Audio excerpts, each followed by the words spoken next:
the Ghana FA. The football officials. But let's see how that one works at the end of the day. That's an interesting story from our Ghanaian brothers. But if that's working against Ronaldo, probably they should try it as well against Mesut Ozil, against maybe we should try it against Müller and against some of the Germans, and then maybe Nigeria can also borrow a leaf. There are plenty of witch doctors. I mean, we you only wipe out all. No, we only no.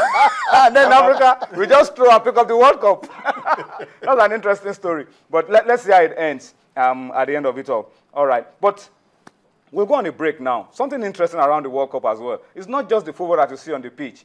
Countries are, going about it in different ways. We're going to talk about a special World Cup. This is World Cup for prison inmates, and this took place in Peru. An interesting story. You will get the report during the break. Sit back, and then we'll come back for more on Sports Tonight.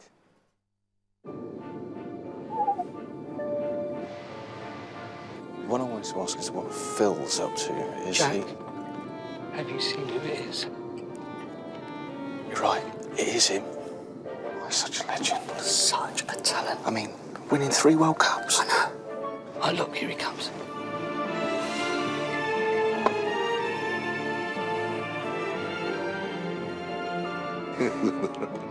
Mr. Ronaldo, could I have a picture, please?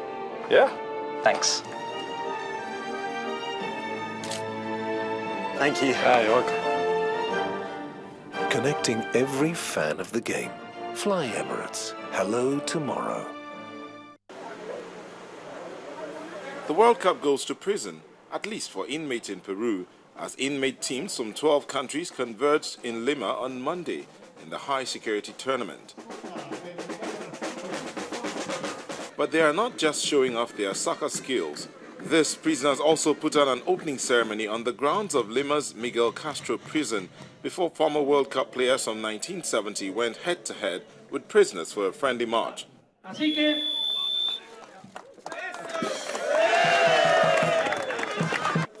For many of the prisoners, their time on the pitch is a chance to forget their past.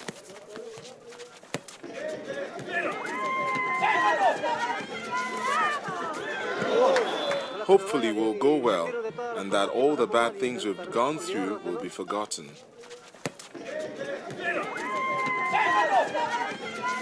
Brazilian official Francisco Eduardo Novello supports this. Everyone has the right to participate in the World Cup in one way or another. The prisoners that are here in this jail are people who had problems in the past but are looking to recover and reintegrate. Like Brazil's FIFA World Cup, the prison tournament is also a money spinner for those involved. Inmates bake special cakes and are producing souvenirs to sell to audiences, with proceeds going back to support prison rehabilitation programs. All right, so that's an interesting report on the prison World Cup. And someone here said, can we try that here? Why not? Why not? I mean, they are not... Let's do our own as Prison Nations Cup. No, they are not the worst set of people in the world. They're in prison. They can come out of prison... Better persons. And be better citizens of this country. So why not? Anything that could give them that sense of belonging, integrate them properly into the society, instead of coming out and feeling like outcasts. Why not? Well, Dumnadio Conte has joined us now, and he will be giving us a lowdown in the next couple of minutes on all that went down today across the country in the Globe Premier League. Before we do that, let me just read a few comments on Twitter. A lot of people on Twitter are saying, reacting to all the issues we've raised, and that's exactly what we want. So let me just go and read your contributions. Chukuma at Babavash says, Greece is ranked 10th in the world. They drew Portugal a few days ago. Our performance yesterday wasn't too bad. It's just a friendly. That's coming from Chukuma. Kayode Easy at Easy4K says, there is nothing we will say again than to wish the Super Eagles the very best. Keshi knows why he chose the guys he chose for the World Cup. Fred Alabi says, the Greek team seemed to dribble our players too easily. And he says, I fear for Brazil if Super Eagles continue this way. Agbo Labolaji at Omo Agbo for real says, we have to commend Keshi and his crew, obviously, for the amount of work they've done on the Super Eagles. And at Mike the Great says the Eagles have to be cautious, and they were cautious and they tried to avoid injury in the game. He says, I have belief in the team. And he says, I hope Echejele's injury is nothing serious. Well, the reports that we have from the camp of the Super Eagles is that Echejele was pulled out of that game as a precaution against further aggravating a slight muscle tear. He could be out for a few days, but we have been told that it is nothing to worry about too much. He could even be back for Nigeria's last friendly, which is against the United States of America on Saturday in Jacksonville. That's where the game will be played. Dumnodi has joined us now. Dumnodi, before we talk Glo Premier League and, of course, review all that happened today, let's just look at some other sports. Let's start from Lagos, the Lagos International Badminton Classics.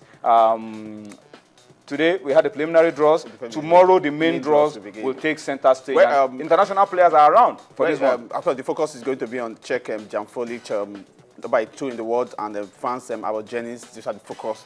But we have a Nigerian, I think, Enejo Abba, I think world number 171, and Jacob Milika, the South Africans, world number 151. They'll be part of this tournament. So it's a way of trying to build up on our competitiveness, both on the continental scene and even on the global scene. So I'm bringing players from Norway, we're bringing players from Czech Republic, from South Africa, bringing from some neighbor countries, and even our best is going to be part of the tournament. So it's a stretchy. At the Roe Park? Yeah, at the Roe Park, yeah. Modulaji Johnson Sport Complex, Roe Park in Lagos, the indoor sport hall. And this is what we're talking about. It will take place. Yeah, this is where it's taking place. And these are pictures from the last edition. And we see some beautiful badminton being played in Lagos.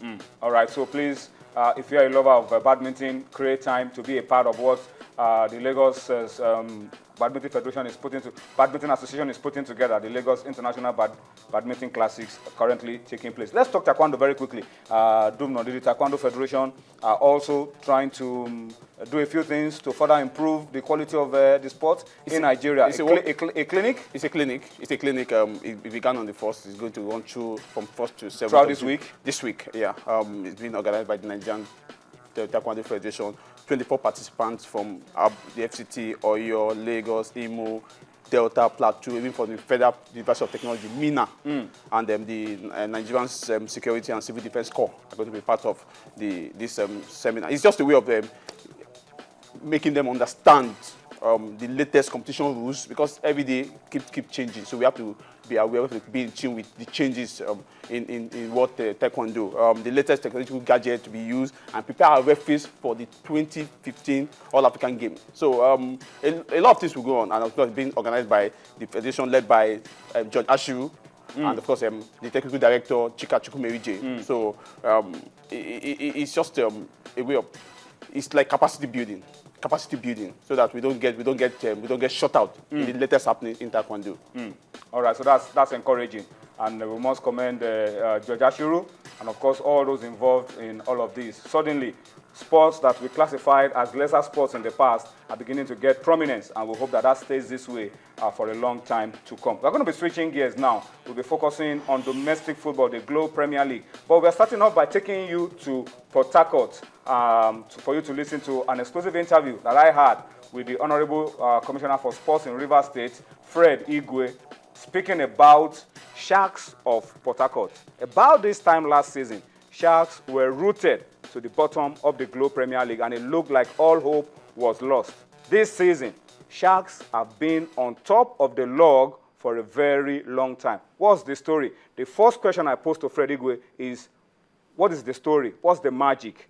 How is it working well for Sharks this season? Sit back, listen to him, and then we'll come back for more on Sports Tonight. I'll give thanks and praise